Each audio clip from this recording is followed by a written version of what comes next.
Gaji RM10,000 sebulan nampak hebat. Tapi adakah itu tanda anda benar-benar kaya? Bagi yang berpendapatan RM10,000 sebulan, secara kasarnya nampak berjaya. Mampu makan di restoran mewah, bercuti ke luar negara dan pandu kereta yang handal-handal. Tapi apabila diteliti lebih mendalam, simpanan kan sedikit, pelaburan tak ada dan aset pun kekal kosong. Ini realiti yang ramai tak sedar. Gaji besar tak menjamin kekayaan sebenar.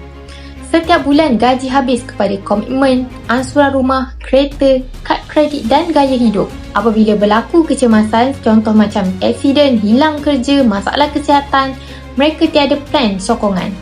Simpanan tunai tak wujud, harta pun tak ada. Di sini jelas asas kekayaan bukan pada gaji yang tinggi, tapi pada simpanan yang banyak, aset yang menjana pendapatan dan hutang yang bermula dengan 10% daripada gaji bulanan. Anda boleh fokus untuk menyimpan.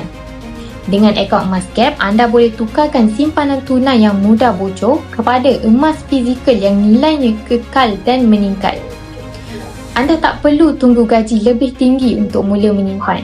Mulakan sekarang dan bina aset dari hari ini. Kerana gaji besar tanpa aset akhirnya hanyalah gaya hidup, bukan kekayaan sebenar. Kalau anda nak mula, boleh rujuk pin video Dana atau klik link bio dan Dana akan guide step by step. Untuk lebih banyak lagi info mengenai emas, boleh follow Dana rapat-rapat. Semoga bermanfaat.